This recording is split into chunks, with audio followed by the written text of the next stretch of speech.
C'est que très tôt, il m'a incité à avoir un student job, à gagner mon propre argent pour que j'ai la valeur de l'argent. Et j'avais envie de faire comprendre à mes futures clientes, aux femmes, que tu dois pas spécialement faire des tonnes pour envoyer du lourd. Grandir, c'est plus du tout un de nos objectifs. Nous, un de nos objectifs, c'est de pérenniser ce qu'on a et d'être le plus heureux possible. Dans une boutique, le meilleur vendeur fait toute la différence. Il comprend vos envies, vous oriente vers la bonne pièce et il vous fait découvrir des articles auxquels vous n'auriez même pas pensé. Alors en ligne, comment on fait ? Cette aide précieuse manque bien souvent. Et c'est pour ça que je suis ravie de vous présenter notre nouveau partenaire Depict, l'intelligence artificielle conçue pour les marques de mode. Depict GPT Search, c'est comme votre meilleur vendeur digitalisé. Il parle avec la voix de votre marque, comprend ce que les clients recherchent et lui recommande les produits les plus pertinents. Les marques qui utilisent Depict voient déjà leur conversion grimper. Alors vous aussi, vous êtes prêt à offrir sur votre e-shop la meilleure expérience de vente à votre client ? Essayez Depict gratuitement dès aujourd'hui sur depict.ai, depict.ai. Un clic, 0 code requis et une transformation immédiate. Merci à Depict de soutenir We Love Belgian Brands et maintenant, place à l'épisode. Comment développer une entreprise de mode et avancer même dans les moments difficiles ? Moi, c'est Astrid, experte en développement commercial, coach. J'accompagne les femmes entrepreneurs à propulser leur business avec une vision claire et une stratégie alignée. Avec ce podcast, accompagné de ma partenaire in crime, Lynn. Hallo, ik ben Lynn. Nous vous proposons chaque jeudi un nouvel épisode en français ou en néerlandais. Au creux de vos oreilles, on parle vrai, on partage, on échange et on s'inspire. Belle écoute!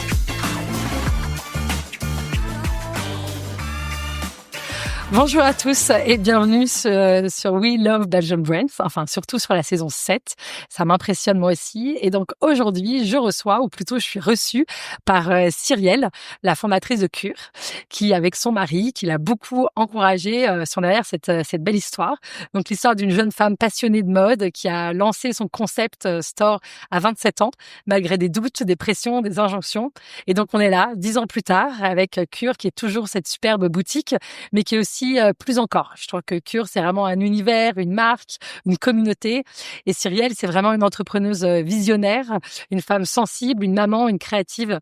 Et j'ai envie de parler avec elle de tout ça, en fait, de courage entrepreneurial, d'équilibre entre ambition et santé mentale, de féminisme peut-être, et de comment créer un projet qui a du sens. Salut Cyrielle. Salut Astrid. Voilà, trop contente d'entamer cet enregistrement et d'accompagner, et que Maxime soit avec nous aussi pour partager cet échange. Bonjour. Trop cool. La première question, c'est toujours de demander si tu peux te présenter en quelques mots et définir, si tu t'en rappelles évidemment, c'est quoi ce que tu voulais faire quand tu étais enfant ? Je m'appelle Cyrielle, je vais avoir 40 ans tout bientôt. Je travaille dans la mode depuis que j'ai 19 ans. C'était assez tôt. Et quand j'étais enfant, je rêvais toute petite d'être policier, comme tous les enfants. Mais ça a vite évolué. J'avais envie d'avoir un métier en rapport avec les gens. Donc, je me voyais professeure ou même présentatrice TV pour parler à beaucoup de personnes en une fois. Et la passion pour la mode s'est développée je veux transmettre ma passion aux autres et avec les autres. Cool. On sent déjà la petite fille un peu bavarde, quoi. J'aime beaucoup parler. Ouais. Trop bien, c'est parfait pour un podcast. J'ai lu que tu avais une grand-mère qui était déjà dans la confection. Et oui. Ensuite, une maman artiste peintre. Oui. Et un papa entrepreneur. Voilà, tout à fait. Qui t'a pas forcément soutenu, en tout cas, et qui connaissait la réalité et la difficulté que ça allait représenter, quoi. Mais je trouve que c'est quand même un combo hyper intéressant. Ouais, c'est vrai. En quoi ça t'a porté, aidé à lancer quand même assez jeune, 27 ans, une boutique dans un premier temps, et puis après, en plus, ça a été 2 boutiques, ça a été une agence. Enfin, ouais. Voilà, raconte-nous un peu comment ça s'est mis en place tout ça. Ma hargne du travail, c'est via ma grand-mère, donc qui avait un atelier de confection qui était quand même à l'époque assez grand sur Renay, c'est assez loin. Et je passais beaucoup de temps chez elle dans son atelier parce qu'elle nous gardait régulièrement, mais dans son atelier. Donc je voyais elle et les couturières travailler le vêtement. Et moi, je pouvais chipoter avec les chutes de tissu, je faisais semblant de repasser. Donc le tissu, le vêtement, l'habillement de manière générale ont fait partie très tôt de ma vie. le côté créatif de ma maman, ça a été mon côté rêveuse. Parce que ma mère avait décidé d'être artiste peintre et de vivre, entre guillemets, de son art. Elle n'a jamais vécu de son art. Mais moi, ça m'a juste ouvert une porte sur tout est possible. Si tu aimes ce que tu fais, tu t'éclates. Ouais. Et puis le côté indépendant de mon papa, là, je l'ai vu travailler énormément. Je l'ai vu péter des câbles aussi souvent. Il a passé des étapes très compliquées au niveau professionnel. Mais il n'a jamais arrêté de se battre. Mais il m'a toujours dit, ne deviens jamais indépendante. Il voulait que je sois salariée. Parce qu'il m'a dit, tu travailleras non-stop, tu auras jamais de temps libre. Et moi, je le croyais pas, mais maintenant, je le crois. Ouais, parfois, on croit que ça arrive qu'aux autres. C'est ça. Mais en même temps, il t'a évidemment appris la valeur du travail. C'est sûr. C'est aussi un très jeune, exemple. Complètement. Je le remercierai jamais assez. C'est que très tôt, il m'a incité à avoir un student job, à gagner mon propre argent pour que j'ai la valeur de l'argent, pour que je sache ce que ça représente de s'acheter quelque chose dont on a envie et de pouvoir aussi calculer. Donc j'avais très tôt, je crois vers mes 12 ans et demi, mon petit compte en banque à gérer. Et je trouve ça génial en fait. Ça m'a vraiment appris la valeur de l'argent et du travail. Je suis d'accord.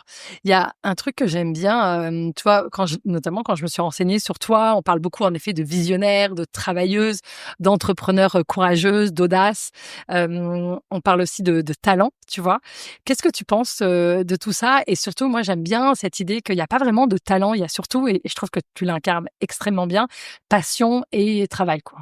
Oui, c'est vrai que quand j'en parle avec même mes clientes ou même des gens lambda, ils ont l'impression que travailler dans la mode, c'est évidemment c'est génial, mais c'est Fashion Week, défilé front row, famous.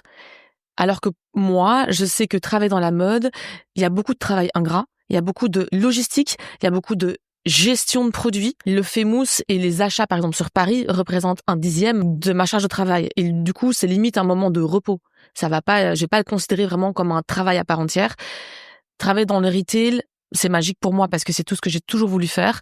Par contre, il y a une part de talent, je dirais plutôt de feeling, d'instinct. Mais effectivement, pour moi, 80% de ma réussite est liée à ma capacité à travailler et à je vais citer Jay Shetty, ma meilleure skills, ma meilleure capacité, je trouve, c'est d'être capable de faire quelque chose que je n'ai absolument pas envie de faire. Ça veut dire qu'il y a des choses que j'ai pas envie de faire dans mon travail, et pourtant, je vais le faire, je vais aller au bout des choses, et je vais jamais renoncer.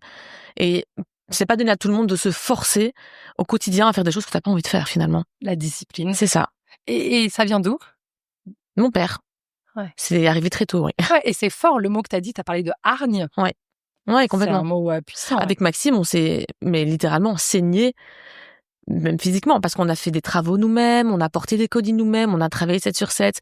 J'avais tellement de clients la journée que je devais traiter mes produits à la fermeture jusqu'à 21h.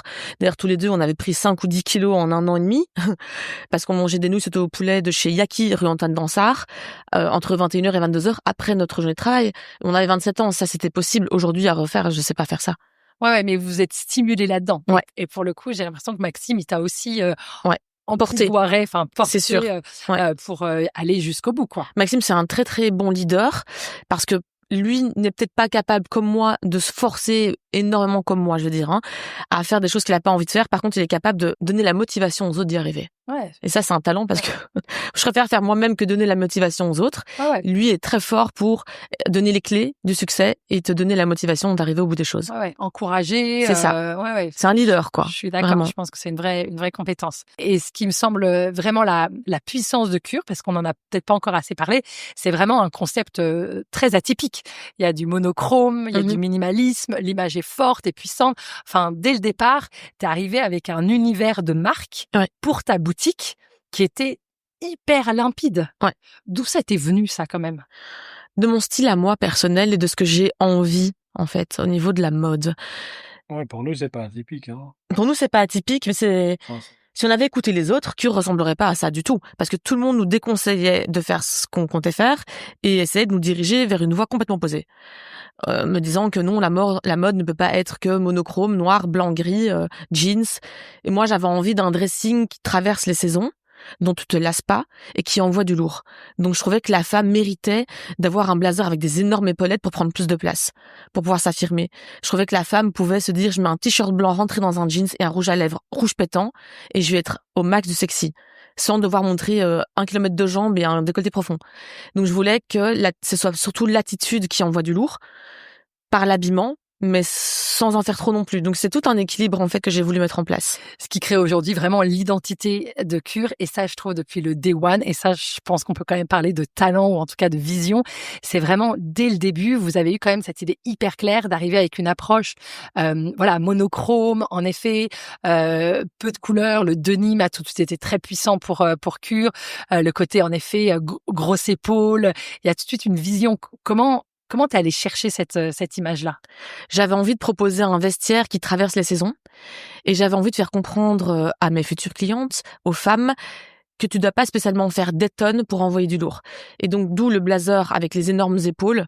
Moi, quand je mets un blazer épaulé comme ça, je sais que je prends plus de place et du coup, j'ai plus d'assurance. Je me trouvais super sexy en jeans taille haute, t-shirt blanc rentré dedans, rouge à lèvres rouge. Et finalement, pas spécialement en mini-robe noire. Et j'avais envie d'insuffler cela aux clientes en leur expliquant tu dois pas spécialement en faire des tonnes vestimentairement parlant pour être waouh. Donc le bon jeans, le bon basique, la bonne attitude, aller faire une tenue incroyable. Et on est parti sur ça en fait. Et ça c'est vraiment, je trouve, ton identité esthétique, visuelle, et ça c'est vraiment toi, Cyrielle. Et en parallèle, le combo un peu magique, c'est que ton associé, qui est aussi ton mari, Maxime, il est arrivé avec tout le background plus business. Ouais. Est-ce que tu veux nous dire un peu, Maxime, comment ça a été pour toi justement le fait de croire en une vision, de croire en Cyrielle en fait, un peu quelque part, et ça a été quoi les forces en fait que vous avez mis en place pour faire émerger Cure? Enfin, avant qu'on commence, il y a beaucoup de gens qui voulaient débaucher Cyrielle et qui voulaient qu'elle reprenne la direction artistique de leur magasin. Et moi, ça arrivait dans un moment un peu charnière pour moi où je travaillais dans la musique et ça va un peu péricliter, donc ça s'arrêtait doucement. Et je disais à Cyrielle, tiens, on va lancer le projet à deux. Et elle connaissait toute la partie retail parce qu'elle avait travaillé à la fois pour des fournisseurs, dans la production, dans la vente. Enfin, elle avait fait quasiment tout. Et moi, je connaissais déjà assez bien toute la partie business parce que j'étais organisateur d'événements et donc gérer des budgets, gérer des projets à moyen terme, long terme, avoir une vision, c'est un truc que moi j'avais déjà assez bien intégré. La seule chose qu'on connaissait pas, c'était l'immobilier commercial. Et donc on s'est dit, on va envoyer des emails, on va commencer comme ça. Et en fait, le projet, on l'a décidé en mai et il s'est lancé en juin et on a ouvert en septembre. Ah waouh! Et on a rien fait dans les règles de l'art. On a acheté des collections avant d'avoir un endroit. On a eu un endroit avant d'avoir l'argent pour pouvoir le payer. Mais on se disait à chaque fois que ça allait fonctionner. Et enfin, j'allais vendre mon appartement. Je me suis dit, je vais le vendre à temps. Donc on a tout fait, on a tout fait comme ça, vachement à l'arrache. Mais c'est un peu Cure depuis le début, c'est vachement à l'arrache. Et c'est ça qui fait qu'on a aussi notre identité et notre âme. Là, tu nous parlais de prendre une agence de com et tout ça. C'est pour ça que nous on trouve ça pas aberrant. Et pour plein de gens, c'est une partie du développement et tout ça. Mais nous, on a toujours tout fait en interne et c'est ça qui fait qu'on a une ADN et une image forte et super propre parce qu'on fait tout nous-mêmes de A à Z. Évidemment, on a une équipe qui nous aide et ils sont top. J'ai peut-être un peu perdu le fil de ta question. Non, c'est hyper intéressant de voir en effet la complémentarité de vos profils et de voir à quel point c'est toi, ton développement business, projet, ça a vraiment pu aider à soutenir une vision esthétique en fait, qu'il y a vraiment les deux piliers qui sont... Moi, je suis pas du tout dans l'esthétique par contre. Hein. Ouais. Ça, c'est vraiment sa vision à elle. Ouais. Et moi, je suis dans le côté vraiment plus business et vision à long terme. Moi, j'ai une bonne compréhension du marché. Mais de mon marché, hein. Tout petit, à Bruxelles, avec ma clientèle, j'ai une super bonne compréhension de ce que ça va être dans 1 an, 5 ans. Bon, c'est plus compliqué maintenant, parce que maintenant, on doit plus être visionnaire, on doit être devin. Mais ça, c'était ma force, je crois que c'est d'avoir vraiment une bonne vision. Et alors, je sais pas vendre un vêtement à une personne, mais je sais comment un groupe de personnes vont vouloir acheter des vêtements. C'est-à-dire, elle arrive à parler très fort aux individus, et moi, j'arrive peut-être à comprendre comment une masse va fonctionner. Et je me souviens, pour avoir travaillé avec Cyrielle, que dès le début, t'étais vraiment une acheteuse hyper précise. Ouais. Moi, je peux travailler avec des boutiques dans le temps qui achetaient un petit peu de tout, dans l'idée de vouloir un peu faire plaisir à tout le monde, d'acheter un peu un 36, un 38, un 40, un 42. Là où toi, t'avais des idées hyper précises. Non, il me faut cette combinaison, je vais acheter que du 34 au 38 et je vais prendre 10 34, 10 36. Enfin, c'était... Et je sais que tu travailles encore comme ça, mais c'était hyper puissant et avant-gardiste. Comment tu construisais ça déjà? J'arrivais vraiment à visualiser quel vêtement pour quelle personne ou quel vêtement pour quelle morphologie. Donc je sais qu'il y a des vêtements qui vont aller sur des profils plus curves, des vêtements qui vont aller sur des profils plus skinny. Et donc travailler un sizing par rapport à faire un petit peu tout pour tout le monde, pour moi, c'est voué à l'échec. Je trouve que tu dois avoir dans ta tête une représentation de ta clientèle et savoir à qui tu peux vendre telle pièce. Et effectivement, je savais aussi par rapport à mes propres goûts, vu que je veux faire que ce que moi j'aime. Je me suis pas dit j'ouvre un magasin pour vendre à monsieur, madame, tout le monde. J'avais vraiment envie de créer une communauté de gens qui me comprennent. Et donc, je sais que si moi je flash sur une pièce ou sur un ensemble, mes clientes, mes followers auront le même flash que moi, on va se comprendre. Ok, mais alors toutes les clientes ne sont pas aussi menues que toi. Est-ce que tu vois comment tu peux? Je comprends très bien qu'il y a aussi une volonté d'incarner un message et une silhouette, et elles te suivent. C'est ça que tu veux dire? Oui, complètement. Après, ce qu'on a réussi à faire comprendre aussi, c'est que la mode n'est pas une taille, c'est plus un style. Et donc, peu importe la taille de la personne, j'ai envie qu'elle s'approprie le vêtement. Et alors, effectivement, moi, je suis une taille 36. Et donc, on peut peut-être dire facilement, ah, mais Cyrielle, tout lui va. Alors non, tout me va pas. On a toutes nos petits complexes, nos petites histoires, qu'on fasse 36, 40, 42, 34, whatever. À partir du moment où tu t'appropries une pièce et où tu te sens belle et tu vois dans le miroir ce que moi je vois, la cliente, elle repart avec l'ensemble, elle est ravie et elle va le porter. Je laisserai pas partir quelqu'un de la boutique avec un ensemble dans lequel elle se sent pas à l'aise et je suis pas sûre de le mettre. Impossible. Je veux que la nana se sente belle et qu'elle se dise, OK, là, j'envoie du lourd, je prends. C'est génial. Et c'est là où ton magasin, il a une telle résonance aussi pour les femmes aujourd'hui. Parce que je pense que plus que jamais, on a envie de ça, en fait, de s'approprier le vêtement, qu'il soit un outil pour notre confort, pour notre beauté, évidemment, et aussi pour avoir confiance en soi. Vraiment, choper chez Cure, c'est ça, quoi. C'est se prendre un ticket de confiance en soi. Est-ce que vous savez qu'en plus de ce podcast, et grâce à 20 ans d'expérience dans la mode, en développement commercial, aujourd'hui, la mission qui m'anime, c'est d'être coach et de vous accompagner, vous, femmes entrepreneurs des secteurs créatifs, à dépasser vos peurs, vos freins, vos croyances et avancer avec stratégie vers votre croissance et votre réalisation personnelle. C'est pas magique, c'est un accompagnement individuel, sur mesure, avec des outils qui marchent, des modules vidéo qui donnent la pêche et même des rencontres hebdomadaires en collectif. Ça vous intéresse ? Retrouvez toutes les infos sur mon site astridlefebvre.com ou contactez-moi via Instagram astrid.lefebvre. Et si la vente, l'audace et l'entrepreneuriat vous stimulent autant que moi, alors retrouvez mes Aime Vendre Letters. C'est tous les vendredis, un shot de good vibes, d'apprentissage et de partage de ma vie de coach, d'entrepreneur, d'expert commercial. Oui, et j'ai réalisé ça, je dirais, il y a 5 ou 6 ans, et j'ai oublié son prénom, si elle m'écoute, fais-moi un petit message. J'ai une cliente qui est venue et qui m'a dit, en fait, je vous suis depuis le début, et à chaque fois que j'ai un meeting important ou un entretien, elle est indépendante, donc un entretien avec un nouveau client pour essayer d'avoir plus de clients dans mon portfolio, etc., je viens chez Cure, je m'achète une pièce, et à chaque fois, ça passe. Parce que elle me disait, elle avait confiance en elle, se sentait belle, et du coup, elle était bien dans ses baskets, et donc bien dans ce rendez-vous. Et ça fait maintenant, je crois, 12 ans qu'elle est cliente chez nous, et elle continue, quoi. Et elle a 60 ans passés maintenant. Et quand elle vient chez moi, je sais que c'est parce qu'il y a une occasion particulière. C'est pour une raison particulière. Et quand elle m'a dit ça, grâce aux pièces de Cure, j'ai de l'assurance, je vais à mon rendez-vous en pleine confiance. Je me suis dit, en fait, j'arrive à avoir un impact comme ça chez les gens, quoi. Moi, je vois parfois les messages Instagram parce que c'est vrai, elle n'a pas le temps de répondre à tout, donc je lui fais un feedback. Après, oui, c'est un feedback qu'on a vraiment souvent. Les gens viennent rarement acheter un vêtement chez nous. Ils viennent passer un bon moment, mais ils viennent aussi, comme tu as dit, avoir confiance en soi. C'est vraiment ça que t'as le plus, quoi. Et c'est quoi, toi, ta recette en toi pour avoir confiance en toi? C'est quoi ce que tu as pu mettre en place, justement, pour avancer, parce que tu vois, en 12 ans, je l'ai peut-être évoqué rapidement, mais il n'y a pas que eu des facilités. À un moment donné, vous avez eu 2 boutiques, vous en avez fermé une, c'était dans le bas de la ville. Je pense qu'il y a aussi eu des difficultés. Vous avez créé votre agence. Je pense que là, il y a aussi des challenges qui naissent de ça. Comment continuer malgré la tourmente, en fait? Je crois que la réponse numéro 1, c'est Max. Oh. Ouais, non, vraiment, parce que comme je sais qu'il est là, à mes côtés, j'ai pas peur.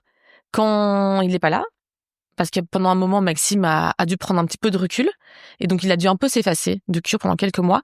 Ça a été ma période la plus flippante. Parce que du coup, je me suis sentie un peu seule au monde, et je me suis dit, merde, comment je vais faire pour y arriver? J'ai besoin de lui, mais là, lui a besoin de penser un peu à lui aussi. Ça arrive dans la vie, malgré le fait qu'on a toujours été une équipe. Donc je sens que ce qui me donne confiance en moi, évidemment, c'est ma capacité à me donner à fond dans mon job. Et je sais que peu importe ce qui arrivera dans ma vie, comme par exemple le décès de Candice, je n'ai jamais baissé les bras. Ça, quand même, je m'y attendais pas. Ça veut dire que peu importe la difficulté qui va se mettre devant moi, je sais pas pourquoi, mais je vais avancer. Donc, tu es une fille à fond, c'est sûr. Et donc là, tu mentionnes le décès de Candice. Ouais. Est-ce que tu veux nous parler de ça plus concrètement? Donc Candice, c'est ma meilleure amie depuis 20 ans. Ouais, tout à Wow. fait. Et on a travaillé ensemble dès le début de Cure. Elle avait rejoint l'aventure pendant quand même presque 2 ans. Puis elle a changé d'orientation professionnelle et on s'est retrouvés. Peut-être d'être chiant, effectivement. On s'est retrouvés quand moi je suis tombée enceinte. Elle est venue shooter sur l'e-shop avec nous. Et d'ailleurs, elle était marraine de ma fille Chloé. Et elle m'a dit à cette époque à quel point elle aimait être dans l'univers de Cure et qu'elle voulait rejoindre de nouveau l'équipe. Et donc, elle avait rejoint de nouveau l'équipe de vente de Cure depuis 3 ans. Parce qu'elle l'était pas au début. Au tout début, oui, pendant 1 an. Ok. Et puis, pendant 7 ans, elle a fait autre chose. Ouais. Et puis, Ok. elle nous a de nouveau rejoint pendant Ok. presque 3 ans. Ok. Et donc, elle est partie parce que j'étais très pénible à ce moment-là. Ah, Et donc, ça a clashé. Mais non, mais on sait qu'on est quand même resté en bons termes. Mais c'est pour ça que ça s'est arrêté. Puis après qu'elle est revenue chez nous et que ça a fait une belle histoire après. Ouais. Et donc, elle était revenue depuis 3 ans. C'est ça. Au départ, en tant qu'un peu mannequin, photo. Après, elle est revenue dans la boutique. Et comme je l'exposais quand même pas mal sur les réseaux sociaux, je vous rassure, elle était d'accord. Elle a eu son petit fan club quand même. Donc, il y a beaucoup de gens qui suivaient aussi Candice, qui aimaient bien voir les stories de Candice. J'aime bien mettre mon équipe en avant sur les réseaux sociaux parce qu'ils font partie de l'aventure Cure et que nos clientes les adorent. Et donc, quand Candice est décédée, donc le 3 janvier 2025, suite à un accident domestique, je m'attendais pas à recevoir autant de messages d'attention. C'était incroyable, c'était de toute la Belgique. Ça a choqué beaucoup de gens. Nous les premiers, évidemment. On a repensé tout notre stratégie, notre vie personnelle. Et elle a marqué la vie des gens aussi. Moi, j'ai énormément de témoignages de gens qui m'ont dit à quel point ils ont été frappés par la perte de Candice et qu'ils se sont dit aussi, je veux changer de vie. Ça veut dire quoi, un accident domestique? Une intoxication au CO, un chauffage qui fonctionne pas bien, ça émet un gaz, tu t'endors, tu te réveilles pas. Une intoxication, d'accord, chez elle? Oui. Ok. Waouh. Donc, ça a été fulgurant. C'est arrivé dans la nuit du jeudi au vendredi. Et du coup, on a fermé tout ce week-end-là, le temps de remettre nos idées en place, savoir un peu ce qui se passe. Et en fait, c'est ce que je dis quand on me demande mais comment vous avez fait pour reprendre le travail. Mais j'ai vraiment dit, mon monde s'est écroulé, mais il s'est pas arrêté de tourner. C'est-à-dire quand t'es indépendante, il y a pas de je prends 1 semaine, je prends 2 semaines. Pour moi, ça n'existe pas. Ça veut dire que j'ai eu 2 jours pour remettre mes idées en place. J'ai une équipe qui compte sur moi, j'ai des salariés, j'ai des fournisseurs à payer, j'ai des factures à payer. Le lundi, on a ouvert la boutique. Et là, ça a été un défilé de gens. On a eu des centaines et des centaines de personnes avec des chocolats, des fleurs, des mots doux qui sont venus nous soutenir, témoigner de leur affection pour Candice. Juste un petit mot, une attention, et c'était incroyable. Et je pense que ça m'a beaucoup affectée, évidemment, mais ça m'a aussi portée vers le haut et ça m'a fait comprendre, elle est plus là, mais toi t'es là. Elle aurait voulu que tu te battes et que t'avances parce qu'elle aimait la vie. C'était quelqu'un de très solaire. Et je me suis dit, ok, il est hors de question que je m'apitoie sur mon propre sort. Ça sera plus tard. Là, dans l'immédiat, les gens comptent sur moi aussi. Je fonce et il y a beaucoup de gens qui me disent, oui, mais tu es dans le déni. Mais c'est très bien, pour l'instant, d'être dans le déni. Parce que je pense que chaque chose vient à temps quand il le faut. Et que c'est par étapes qu'on processe ce genre de perte. Oui, il y a ça. Et puis aussi dans ton mindset, chaque difficulté a amené plus de hargne. Donc, nous, on voit pas la difficulté comme on peut s'arrêter quand on rencontre une difficulté. Hein. Il y a pas de mauvaise façon de faire un deuil ou de faire face à une difficulté. Mais nous, c'est le contraire. Quand il y a une difficulté, on a encore plus d'énergie, ce qui est particulier. Et tu demandais comment on fait pour fonctionner malgré tout ce qui s'est passé. Il y a eu Candice, mais il y a eu plein de choses. Il y a eu les attentats, mais ça nous a pas touché directement. Il y a eu les tunnels. Il y a eu le centre de Bruxelles qui a été fermé à la circulation. C'est toutes des choses qui remettent complètement votre business model à mal et on doit tout repenser. Mais ça nous a à chaque fois donné une motivation supplémentaire. Ouais, c'est ce qui nous tue pas, nous rend plus forts, quoi. Vous êtes vraiment C'est des exemples de résilience, quoi. Et comment toi, t'as ce calme et cette confiance? Toi, Maxime? Je suis un faux calme. Ok. Il y a quelque chose de particulier maintenant, c'est depuis qu'on a notre fille, et puis ça fait 18 ans que je suis avec Cyrielle, et on est vraiment très très heureux ensemble. On est aussi très calme parce qu'on est tellement apaisé, heureux dans notre vie personnelle que même si ça devait s'arrêter demain, ce serait pas très grave parce que ce qui compte pour nous, c'est notre roi. Et donc, on adore ce qu'on fait, hein. C'est merveilleux Cure, c'est toute ma vie, mais je vous aurais pas dit ça il y a 5 ans, mais maintenant, aujourd'hui, si ça devait s'arrêter demain, honnêtement, je m'en fous. Et je ferai que tant que je suis avec Cyrielle et tant qu'on est ensemble, on continuera à faire autre chose de bien. Et comment on fait pour être aussi calme? On s'en est pris vraiment beaucoup dans la gueule. Vraiment, en 13 ans, les procès, les injustices, je dis pas que j'ai fait tout bien en 13 ans non plus, hein. Mais on s'en est pris tellement dans la gueule qu'à un moment donné, on devient, il y a certaines portes qui se ferment, hein. Donc, on devient, impassible à certaines choses qui peuvent se passer et ouais, maintenant on peut devenir, pas froid ni dur, mais oui, on peut se prendre une nouvelle terrible dans la gueule. Candice qui décède, le soir même, j'engage des gens. Parce que j'ai pas le choix, parce que j'ai une petite fille, parce qu'on doit avancer, parce que si elle doit pouvoir continuer d'avancer, tout ça. Et donc la pire nouvelle peut nous arriver, on continuera comme, enfin, je sais pas, non, je veux pas dire ça d'avance. Non, mais c'est une vraie leçon de vie, en fait. C'est vraiment de montrer votre résilience, en fait, que malgré les difficultés, vous avez cette capacité à rebondir, cette capacité à aller de l'avant, à croire en vous, à savoir que le plus important, c'est vous, c'est ce que vous avez ensemble et que vous pouvez avancer, quoi. Vous avez mentionné tous les deux à plusieurs reprises le prénom de Chloé. Oui. Donc voilà, en quoi la maternité, ça a justement aussi bouleversé ton rapport au corps, ton rapport aux vêtements et aussi au travail peut-être. Mon rapport au corps, oui, il a fortement changé aussi à ce moment-là parce que j'avais, pour une fois dans ma vie, plus le contrôle sur moi-même. Ça a été enceinte. Enceinte, voilà. T'as ton corps qui change, les hormones. C'est marrant parce qu'on te prépare pas du tout à ça. Donc ça a été une grande découverte pour moi.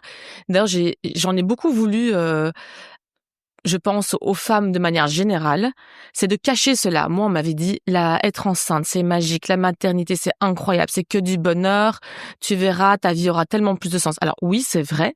Par contre, je trouve qu'il est quand même important de souligner que être enceinte, parfois, c'est douloureux. Tu vas te sentir très seule. Tu seras plus faire ce que tu faisais avant. Tu seras plus dispo comme avant non plus. Ton corps va te se faire des choses que tu vas pas comprendre. Ça peut faire peur, mais t'es pas seule. Voilà, j'aurais aimé entendre ça. C'est vrai. Complètement. Mais après, c'est un sujet qui est en train d'évoluer de folie ces 10 dernières années. Mais c'est vrai. C'est évident que moi, j'avais le sentiment d'avoir un alien en moi et que c'était horrible, quoi. Oui, c'est exactement c'est ce que je disais. Ton ressenti. Oui, c'est ça, quoi. Et t'es là, mais à quel moment c'est marrant, en fait. Voilà, c'est ça. Donc, très curieux, ouais. Et quand j'ai accouché, je me suis sentie aussi très, très seule parce que j'ai eu, pas d'aide. Là où dans certaines cultures, c'est toute une famille qui se réunit autour de nouveau-nés, qui vient avec des plats, qui vient avec de l'amour, de l'écoute. Là, nous, on s'est retrouvés très seuls et devoir continuer à travailler. On nous a demandé l'inverse. On nous a demandé d'être disponible. Et de donner du temps. Ouais, ça a tellement de sens, en effet. C'est ça. De créer de la solidarité autour d'une maman, autour d'un jeune parent. Après, comme mon vestiaire, par rapport aux vêtements, mon vestiaire était déjà dans cette optique de faciliter les matinées des femmes quand il s'agit de choisir ta tenue.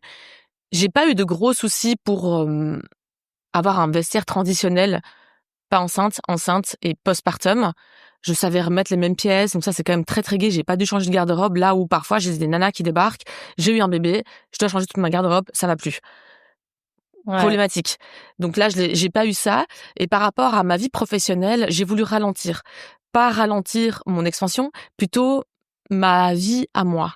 Faire la même charge de travail, mais mieux et en moins de temps. C'est possible, ça? C'est possible, oui. Parce qu'en effet, comment on combine justement cette hargne qui est aussi de l'ambition, qui est aussi de la volonté de grandir, d'avancer, avec en effet un enfant, d'autres rythmes, et ce que tu dis, l'envie de ralentir, comment...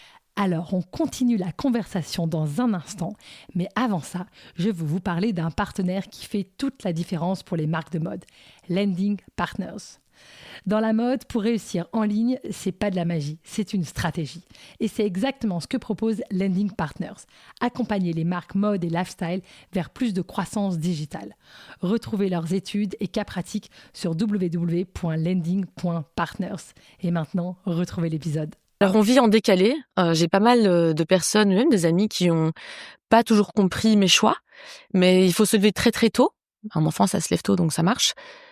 Et comme je voulais aussi prendre soin de moi, donc faire mon sport, on me demande souvent mais comment t'arrives à faire du sport? Moi j'ai pas le temps, mais je me lève très tôt. Quelle heure? entre 6h et 6h30. On est vite prêt avec Maxime, on prend un gros petit-déj, on a quand même notre moment famille très important, donc il est hors de question de rusher le matin. On prend le temps d'être à nous 3, de prendre un petit-déj, on va au sport, et puis on est prêt, la petite elle est à l'école, ou en crèche à l'époque, on est prêt à commencer la journée. On arrête tout quand la petite rentre à la maison, pendant quand même 2 voire 3 heures, et quand elle dort, on reprend. Ouais, c'est ça. C'est comme ça, il y a pas de secret, c'est travailler parfois très tard, accepter de pas spécialement se détendre le soir et d'aller se coucher et de recommencer le lendemain. Et les week-ends, le samedi, le dimanche? Moi, je travaille le samedi. Et donc, c'est soit Maxime qui s'occupe de Chloé, soit elle a un playdate, soit une activité, soit une babysitter. Et le dimanche, là, c'est pas négociable. C'est notre jour à 3. Alors, c'est vrai que ça peut être embêtant pour certaines personnes qui ont envie de nous voir les dimanches, mais moi, j'ai trop besoin de cette journée à nous 3 au calme et pas commencer à courir à droite, à gauche pour aller rejoindre telle personne à tel endroit. Là, on ralentit et on se concentre sur notre petit trio. Tu parlais justement que la mort de Candice, ça avait été une vraie claque et aussi une vraie prise de conscience de la valeur de la vie. Oui. Du coup, vous avez pris des décisions et ça fait partie de ça, là, c'est de ça dont tu parles? Oui, complètement. Par exemple, désormais, on est fermé tous les lundis, alors qu'avant, dis-toi que les 3 premières années de Cure, on a travaillé 7 sur 7. Donc, c'est un gros revirement. Donc, on a 2 jours de fermeture, dimanche, lundi. Ça nous permet vraiment d'avoir un week-end. Ouais. Et je trouve ça super important. Candice, à l'époque, j'en avais parlé, elle voulait pas du tout. Elle dit non, il faut ouvrir le lundi, moi je veux être là. Candice aimait pas trop qu'on change les plannings. Elle avait ce côté aussi un peu comme moi, free control. Et donc, changer un planning devait du coup changer sa manière de vivre et ça ne lui plaisait pas. Du coup, quand j'ai décidé, suite à son décès, de fermer les lundis, je lui en ai parlé. Oh. Je lui ai dit, ah, ma cocotte, on va fermer les lundis. Je sais que t'étais pas pour, mais tu vas voir, ce sera un canon. Et je suis sûre que si on l'avait fait, elle aurait râlé 2 semaines. Après, elle fait, non, mais en fait, t'avais raison. Ouais, je pense que c'est une bonne évolution pour vous, pour maintenir un peu de santé mentale. C'est exactement. Quand même fondamental. Parce que Cure fait partie de ma vie, elle en fera toujours partie. Et j'ai besoin de ça pour me sentir complète. Mais j'ai aussi besoin aujourd'hui, à presque 40 ans, de sentir que il y a pas que mon job dans ma life. Ça, j'ai mis du temps à le comprendre. Il y a aussi ma famille, la vie, les amis, le fun. Ouais, je suis d'accord. Et Cure, c'est pas que la boutique et le fait de recevoir et d'avoir une belle sélection et de nicher des pièces fortes. C'est aussi devenu une marque. Oui. Donc ça, je trouve ça passionnant parce qu'on est ici aussi pour parler de mode belge. T'as lancé il y a combien de temps et qu'est-ce que c'est exactement? Je pense que vous avez lancé en 2021, 2022. C'est ça. Ouais, il y a 3 ans. Ouais, c'est ça.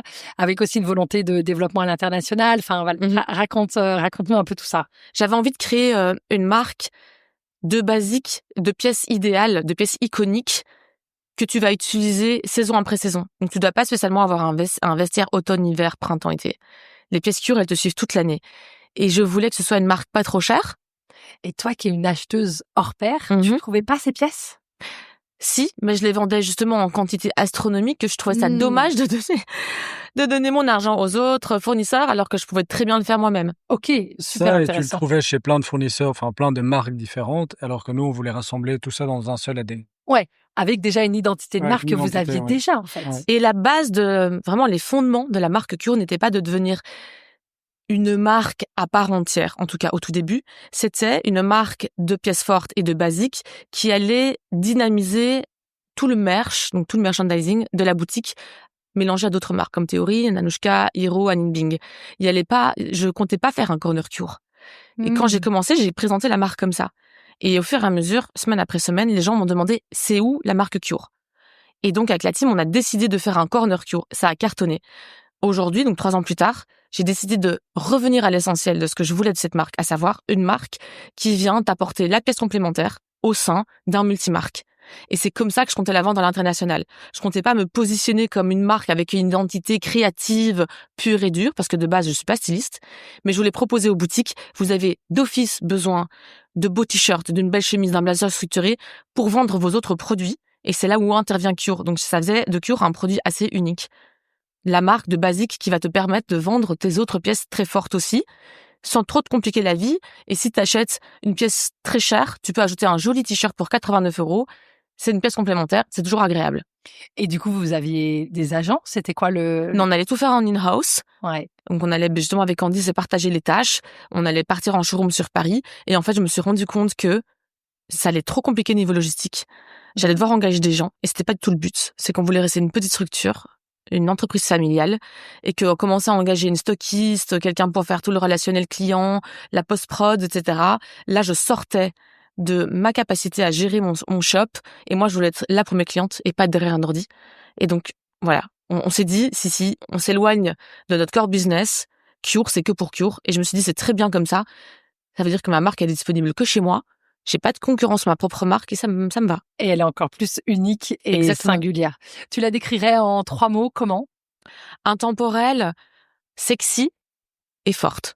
Ouais, vraiment une idée de puissance. Ouais, j'aime ça, ouais. Ouais, je suis d'accord. Est-ce que ça te parle si je te dis que c'est une marque belge? Et ça veut dire quoi pour toi, la mode belge? Qu'est-ce que ça veut dire pour moi la mode belge? Je dirais que c'est une mode qui ose. Je trouve que nous, les Belges, on ose. Même si on entend souvent que les Belges, ils ont souvent 1 ou 2 longueurs de retard. Je trouve qu'en mode et en musique, absolument pas. Les Belges savent faire la fête et très fort et savent s'habiller. Je trouve qu'il y a énormément de jolies filles en Belgique et de jolies femmes et qu'on ose niveau style. On parle souvent de Paris et j'adore Paris. Mais si tu fais attention, que tu regardes vraiment les Parisiennes dans la rue, elles sont très classiques. Elles ont ce petit look très bon chic, bon genre. J'aime beaucoup la petite ballerine, le jeans droit. Tu regardes Bruxelles, Anvers, d'autres villes comme Gand, incroyable. Elles osent, elles s'affirment et c'est ça qui m'inspire beaucoup. Donc souvent, je suis très fière de dire que quand je rencontre des gens à l'étranger, même aux États-Unis, que notre concept est belge, qu'on est basé à Bruxelles, qu'on est en Belgique et que on ose au niveau mode. Tu crois que ça marcherait, Maxime, justement, un Cure à Paris ou d'ouvrir un Cure à Copenhague ou à Londres? Alors, je crois que ça fonctionnerait, on vendrait bien à Paris, mais je crois que les loyers sont comme ils sont et que donc on n'y arriverait pas financièrement au final. Ouais. Et qu'on connaît vraiment, comme je t'ai dit, on connaît vraiment très très bien notre marché. Aller capter une clientèle, on nous a proposé à un moment donné d'aller à Paris. On a envisagé à un moment donné d'ouvrir Los Angeles, complètement aberrant parce que les fonds seraient hallucinants et ce serait un énorme risque financier. Mais je pense que ça fonctionnerait, mais je pense que les loyers sont comme ils sont et que ce serait trop compliqué. D'ailleurs, ils sont tous en train de, tout ferme dans toutes ces villes-là. Et donc, non, je pense que sur le long terme, ce serait compliqué. Et tu nous parles beaucoup de grandir et tout ça. Et en fait, nous, depuis Chloé et depuis le décès de Candice, grandir, c'est plus du tout un de nos objectifs. Nous, un de nos objectifs, c'est de pérenniser ce qu'on a et d'être le plus heureux possible. Alors évidemment, ça veut pas dire qu'on n'a pas plein de challenges et pas plein de choses à réaliser et qu'on n'a pas envie de se pousser plus loin. Mais on n'a pas envie d'avoir 3 boutiques, absolument pas. On n'a pas envie d'être vendu à l'international. On n'a pas envie de travailler plus. On travaille déjà suffisamment comme ça. On a envie de travailler mieux. Et donc, on n'a pas envie de grandir. Et donc, si tu me parles de Paris, je peux te répondre, oui, je pense que ça pourrait fonctionner. Il y a 10 ans, probablement oui. Aujourd'hui, probablement non. Non, mais je trouve que c'est... Mais est-ce qu'on se pose la question? Ouais. Non, je me pose jamais la question si j'ai envie d'ouvrir à Paris. Non, parce que et j'adore en fait ce retour en fait à quelque chose de très essentiel qui va aussi très bien avec Cure. Un retour comme ça. Je crois que voilà. c'est les 40 Aux ans. racines. C'est les 40 ans, je pense. Ah Maxime ouais. a eu 40 ans, je vais les avoir dans 2 semaines. Ça change tout, hein. Ouais, c'est vrai. Ouais, un peu ralentir et puis non, enfin c'est même pas une question de ralentir, c'est en effet pérenniser. C'est ça. Ce que vous avez déjà savouré aussi, hein. Ah oui, moi je et savoure mieux à fond et mieux faire. Je suis pas obligé de répondre à tout. Ouais. Et je suis pas obligé de relever tous les défis et de répondre à toutes les attaques. Et je crois que c'est ça les 40. On choisit nos combats. Ouais, voilà. Ouais. Et d'ailleurs, t'en parles assez ouvertement, hein, justement, du rythme que tu mets dans le sport, enfin de la discipline que tu mets dans le sport, aussi dans ce que tu manges. Ça, c'est aussi une manière d'être heureux, cette volonté de prendre soin de sa santé à la base physique et mentale. C'était pas une volonté d'être heureux, c'était une volonté d'être capable de travailler sans m'arrêter. Vraiment, littéralement. Parce qu'au début de Cure, je faisais un petit peu de sport et je mangeais un peu n'importe quoi. Et après 2 ans, j'ai remarqué une baisse de régime. J'avais plus d'énergie, j'étais fatiguée alors que j'avais à peine 30 ans. Et en faisant des recherches, j'ai remarqué que le sport et l'alimentation jouaient principalement sur l'hormone du bonheur et aussi sur ta capacité à passer de belles nuits et à être énergisée pour la journée. J'ai commencé à faire du sport, j'ai commencé à mieux manger et c'est revenu très vite. Et donc, c'est devenu un lifestyle. Aujourd'hui, c'est plus un moment de bien-être parce que je sais que quand j'ai fait ma séance de sport, je me sens super bien. Je vais au sport avec plaisir. Et alors, manger sainement, c'est devenu ma routine. Ça veut dire que je me prive de rien. C'est facile parce que j'aime que les bonnes choses. Donc, je ne suis pas fast-food, je ne suis pas gras. Souvent, les gens me disent, mais enfin, un bon hamburger, tu te prives. Mais en fait, je n'aime pas ça. Je suis pas pizza, je suis pas spaghetti. Ouais, moi, un saumon grillé, un steak barbecue. Voilà, c'est des légumes à profusion. Je suis la plus heureuse. Génial. Et je t'ai aussi entendu parler de méditation. Oui. C'est vraiment dans ton quotidien, le matin, le soir? C'est tous les soirs, quasiment. Parfois, je skip parce que j'ai un peu trop de taf, mais j'essaye vraiment de le faire tous les soirs. Méditation et respiration en pleine conscience. La méditation dure 10 minutes. J'ai une application, Headspace, que je vous conseille. Et au niveau respiration, ça, je le fais maintenant avec une application qui s'appelle Breathe. Ça dure 5 minutes. Génial. Alors, quand les gens me disent j'ai pas le temps, pareil, je leur dis c'est 15 minutes sur une journée. Je te garantis que tout le monde attend de le faire. Alors, ça peut paraître très yogi inspired, ce genre de pratique, mais pas du tout. Ça recentre, ça te permet de faire le point sur ta journée, de réaliser les belles choses que tu as faites, les merdes aussi, mais de passer au-dessus. Ouais, complètement. Et en fait, je trouve que c'est quand même un mindset de la productivité quand même. Comment être productif, comment être en forme, et puis assez anglo-saxon en fait. C'est ça qui est marrant en fait. Vous avez une approche quand même assez anglo-saxonne de votre vie entrepreneuriale. Oui, c'est vrai. Je m'en étais pas rendu compte, mais c'est vrai que après j'ai toujours fonctionné de manière robotique. Ça veut dire à partir du moment où j'ai décidé quelque chose, systémique, voilà. Ça fait vraiment partie de mon caractère. Je m'y tiens. Alors ça a ses qualités, ça aussi ses défauts, c'est problématique. Ça veut dire que je vais pas parfois remettre en question ce qui est noté dans ma to-do list, ou est-ce que c'est vraiment utile ou est-ce que ça me sert. Donc ça, c'est Maxime qui m'a appris maintenant. Quand j'ai ma to-do list, je regarde, tiens, cette tâche-là, est-ce qu'elle est vraiment nécessaire? Est-ce qu'elle est prioritaire? Parce que j'en ai marre, en fait, de faire pour faire. Ouais. Challenger un peu. Exactement. Et remettre du sens parfois dans nos... Tout à fait. Ouais. Tu trouves que t'es rigide? Ouais, complètement. Ouais. Bah non, mais t'as raison. C'est le revers de la pièce de la discipline. Exactement. J'aimerais parfois être un peu plus souple avec moi-même. C'est parce que aussi je suis devenue maman et un enfant, ça se contrôle pas. Voilà. J'ai essayé au début, ça va marcher. Chloé, elle a très vite compris qu'elle allait fixer ses propres règles. Ouais. Voilà. Et donc, j'ai dû lâcher du lest. Et en fait, ça m'a plu. Donc, j'essaye d'être plus souple et plus douce avec moi-même. Ça aussi. D'être moins exigeante envers moi-même. Parce que c'est pas spécialement envers les autres que je suis exigeante, c'est surtout envers moi-même. Et comment on fait ça? Pour être moins exigeante avec soi-même? Eh bien, on reconnaît qu'on est enough, qu'on est assez. Et ça a changé toute la donne. Et alors, c'est marrant, c'est une phrase que je me répète quasiment tous les jours. J'ai trois phrases à répéter. Je suis suffisante, ce que je fais, c'est bien et tout va aller.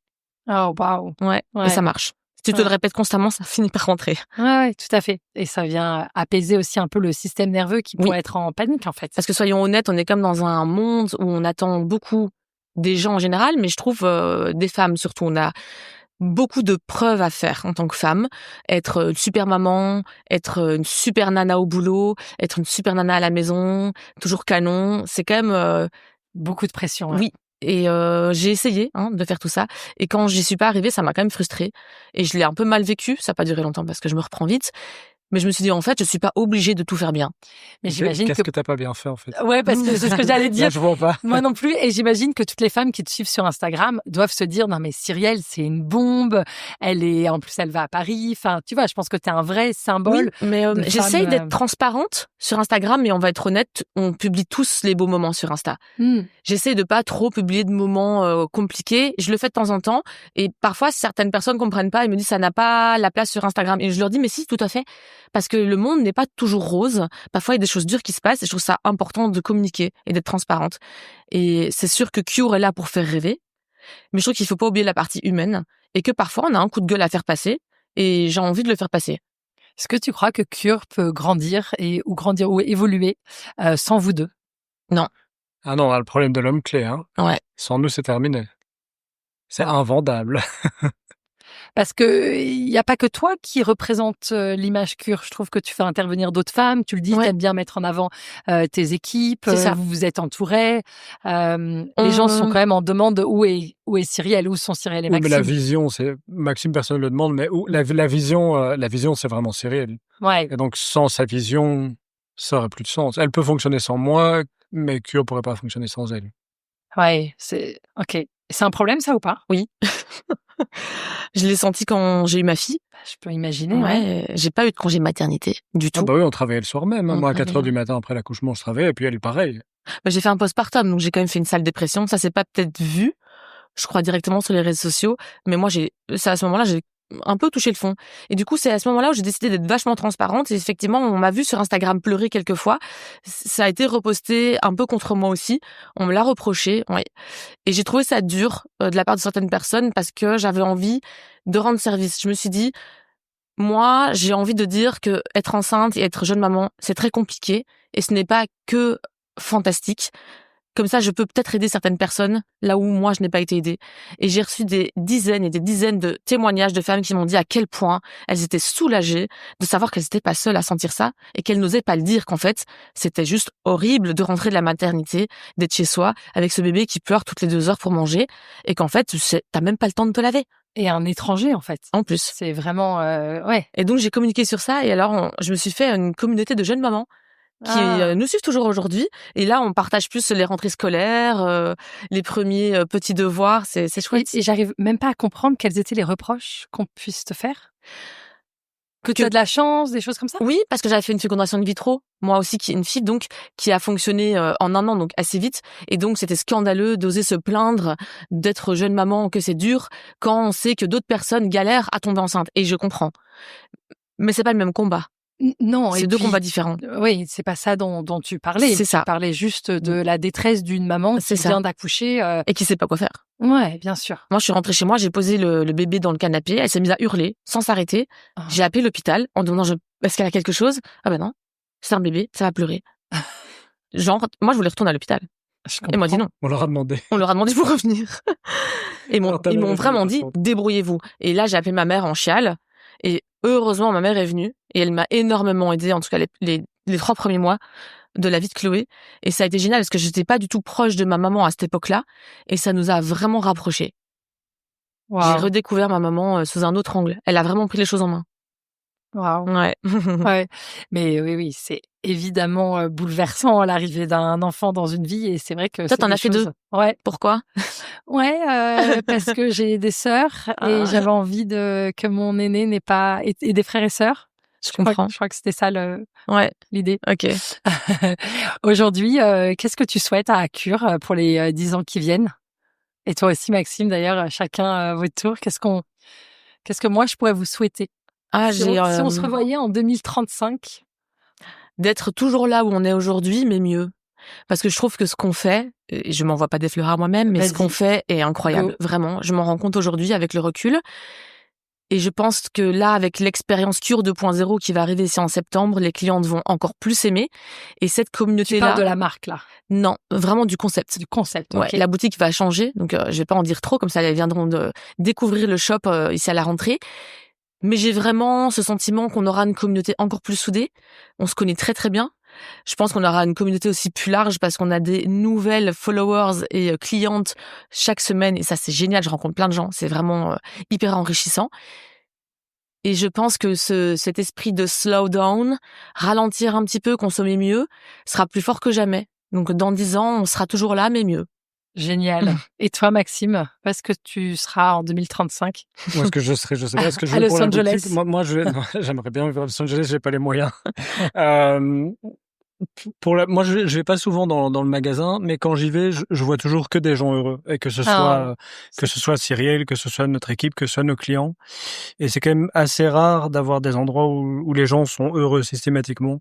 Et donc, c'est ça que je souhaite dans 10 ans, c'est qu'on continue à donner autant de bonheur et d'en recevoir autant. Oh, c'est super chouette. Oh, cool.